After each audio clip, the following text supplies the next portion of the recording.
rede. Olá! C'era aria di triplete, l'avevamo chiamato diverse volte durante la settimana, il sorriso di Gianluca Zetto sta a significare che Costalunga è campione anche della Crese Cup. Ragazzi, che annata, eh? È andata bene, forse c'è una stella lassù che ci ha guardato quest'anno, non lo so. È cominciato tutto con il campionato, i playoff, grandissime vittorie, poi il Giulia e qua siamo venuti per divertirci e alla fine è arrivato anche il triplete, anche oggi facendo una grande partita dal mio punto di vista.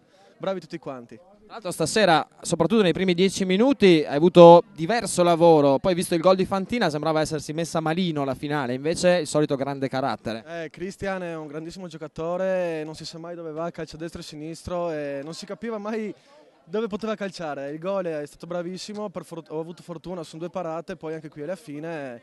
Però sì, grande carattere del Costalunga, abbiamo trovato questi 3-4 innesti extracomunitari diciamo, dell'Est che ci hanno dato un grandissimo supporto.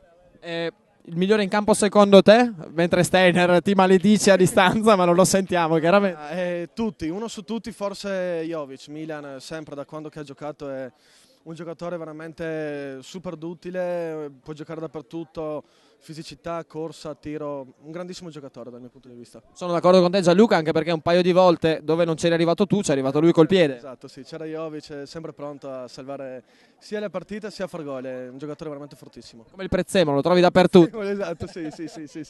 Adesso però attenzione perché ho già detto a Sandy, guardate che se venerdì tutte e due le squadre qui di Triestine vincono contro le friulane, c'è la rivincita regionale sabato sera.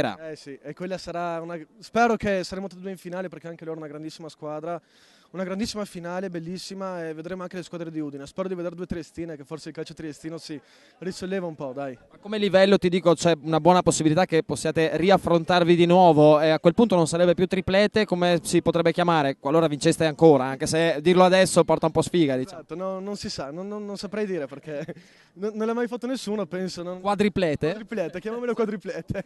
Allora Costalunga caccia del quadriplete facendo affidamento anche su un Gianluca Zetto in forma smagliante, non solo per la maglietta splendida che indossa. Sì, può essere, sì, sempre la maglia della mia città. Grazie Gianluca. Grazie Emilio. Quando a bola chega lá, coração fica na rede, na rede, na rede. Olá!